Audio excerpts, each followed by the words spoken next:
How to save money on my Medicare supplement plan. Hi, I'm Bill Lukowski with the Lukowski Group. I'm an independent Medicare insurance broker licensed in 33 states.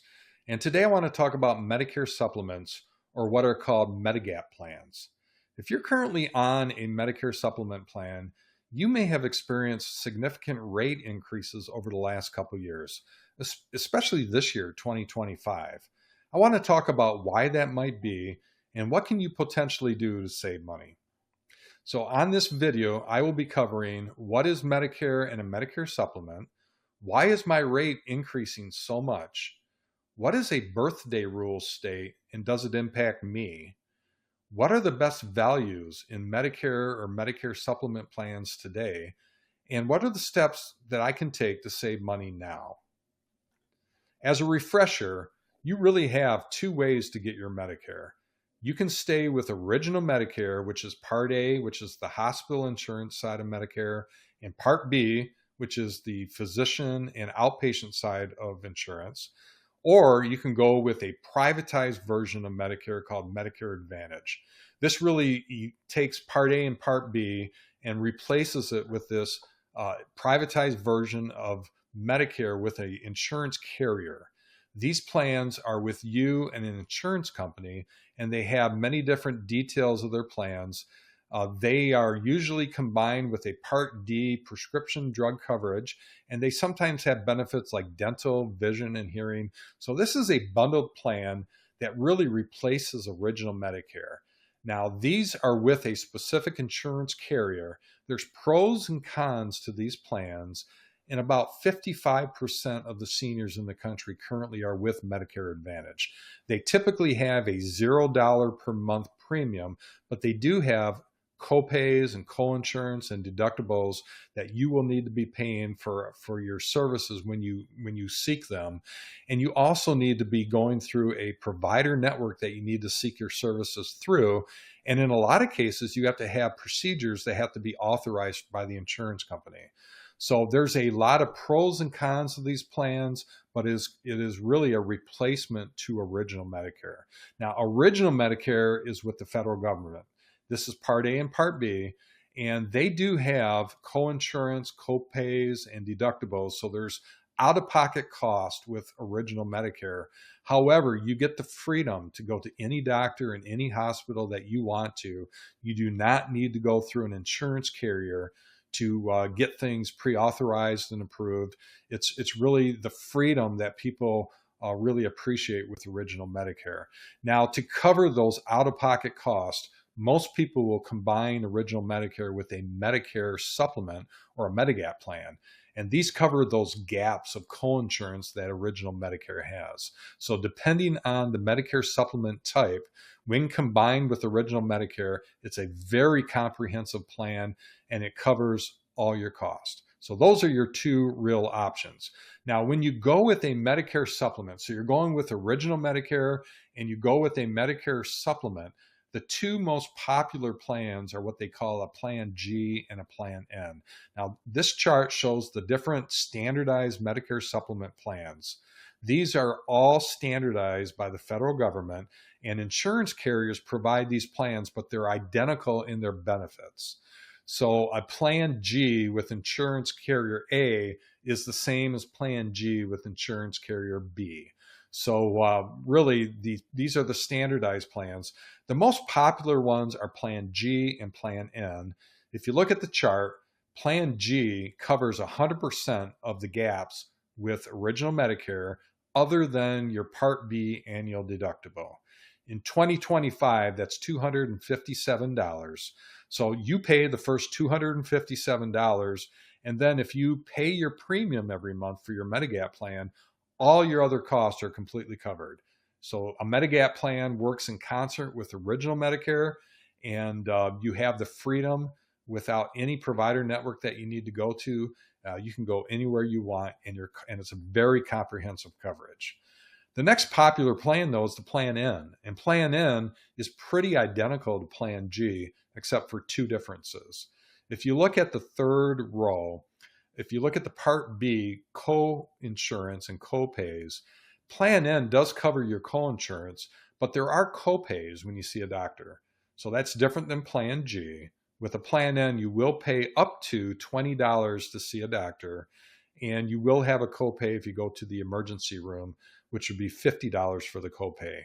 Other than that, it's identical. And then the other thing that Plan N that you would be responsible for that Plan G covers is what's called Part B excess charges. Now, a Part B excess charge is where a physician decides to charge rates higher than Medicare.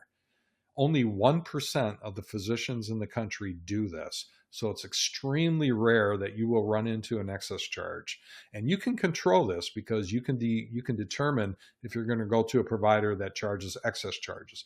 But it's a very rare case. And that's why Plan N is gaining in popularity, because it's a very comprehensive plan, almost identical to Plan G, but the monthly premiums are a good bit less than Plan G. So one of the issues with Medigap plans and Medicare supplements are you do have a monthly premium, and every year that premium will be going up. They can range anywhere from 5 or 6% all the way up to, now we've seen plans in 2025 with increases of 20 to 25%.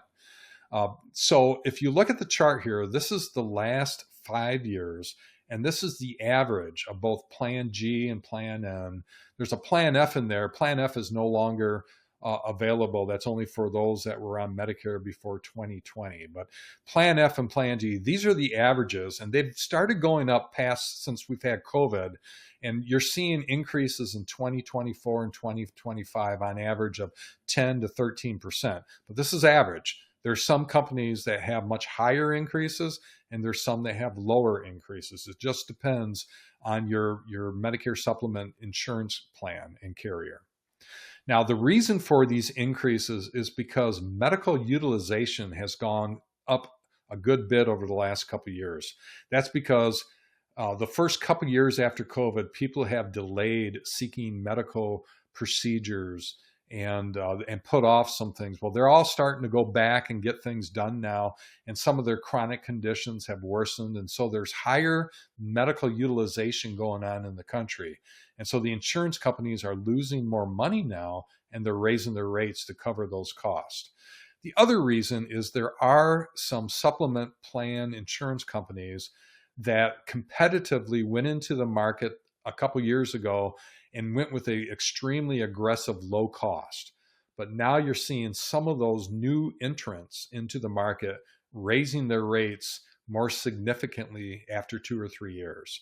And so one of the more important things to do is determine, is my insurance carrier have stable, more steady rate increases, or are they jumping up more significantly? And why is that? And we'll talk about a little bit more about that in just a bit. Now, this is a chart that is for Plan G. It shows the rate increases by company. Now, I don't show the company names, but you'll see the bars represent different insurance companies. And so there are some that have increases that are less than 10%, but there are some that are 20, and I've seen some higher than 25%. So this just shows that depending on the carrier, there can be differences in the increases per year. Plan N, this is a chart that shows their increases. They tend to increase a little bit less each year than a Plan G, but they still had some significant increases over the last couple of years. But again, it's different depending on the company that you're with. Now, the other thing that's going on is there are some states across the country that are implementing what's called a birthday rule. So let me just summarize in saying that when you go on a Medicare supplement plan, especially when you turn 65, you don't have to go through any medical underwriting. You can get any plan without any medical underwriting, and once you get it, you can keep it. But if you decide to change, then you will have to go through medical underwriting. And there are some states that have adopted laws that said, we want to make underwriting not an issue for those in our state. We're going to implement what we call a birthday rule. So depending on the state, most states will have it happen on your birthday. So maybe 30 days before your birthday and up to 30 days past your birthday, you have the right within those states to get a new, different Medicare supplement plan and not go through medical underwriting. And if you look at the chart, there's some, the solid green are the current birthday states, but there's many there with the shaded green. These are going to be implemented within the next year or so. Now, these may be good situation for some of you that just can't get a different Medicare supplement because you can't pass underwriting. But there are unintended consequences in these states, and that is the Medicare supplement rates tend to be much higher in these states because the insurance carriers can't charge they don't have underwriting, so they have to accept anybody that comes to them. So they're not going to lose money. They're going to raise their rates, and that's why in these states they typically are some of the highest cost supplement plans in the country because of these birthday rules. So if you look at this chart, and if you're in one of those states, that may be a reason that you're getting increases in your Medicare supplement. So the question is, what can you do about it? If you have a Medicare supplement today, and let's say that you're not in a birthday rule state, you have the right throughout the year to potentially shop for a different Medicare supplement. What you want to do is seek the free services of an independent Medicare broker who can shop your plan and look at different insurance carriers and see if they can get you a better rate. Now, there are some carriers that have a good bit lower rate when you first join them. And if they have stable increases every year, that may be a better value for you. The other thing you might want to consider is if you are currently on a Plan F, let's say that you were on Medicare before 2020, Plan F is some of the most expensive supplement plans, and a Plan G or a Plan N will give you very comprehensive coverage, and it will be a good bit less than you're paying today. So that's one thing to consider. Another thing to consider is if you're on a Plan G, you may want to consider a Plan N. I believe that that's the best value plan out there. Now, if you look at this chart, the difference between a Plan G and Plan N, like we had mentioned, is very minor. You only have the excess charge, which is a very rare, really 1% chance, and it's not even that big of a risk. And then you just have the copays when you go see a doctor of $20 at the most. That's why a Plan N has a much higher value. I selected Plan N for myself. So I'm on Medicare, and I am on Original Medicare with Plan N, and I believe that that's the best value. And I do recommend that you consider that as an option to bring down your cost. Now, you will need to go through medical underwriting, and it's really just a series of questions that you'll have to answer with the medical insurance carrier. They all differ a little bit in the questions they ask. And I've seen many people pass medical underwriting, even with certain conditions that they have under control. And I've seen some denied, but I've seen many approved. And sometimes if you don't get approved by one carrier, if you try a second carrier, you can get approved. And so this is just something that you would do with your Medicare broker, and they can walk you through the process. So again, I recommend that if you want to save money now, that you look for and shop for a different Medicare supplement plan and to see if you can get a much lower rate. And then you would go through medical underwriting to see if you can get approved. And you could have that done anytime during the year. And you could be saving some significant money right now if you pass that. And so I recommend that you seek the free services of an independent Medicare insurance broker who really carries many of the different options that are out there. Now, I am with the Lukowski Group. I am licensed in 33 states. So if you're in one of these states and you don't have an independent broker to work with, feel free to reach out to me, and I would be happy to help you find a better value and a better plan for your needs. Thank you for watching. And again, give me a call if you have any questions, and I'd be happy to meet with you.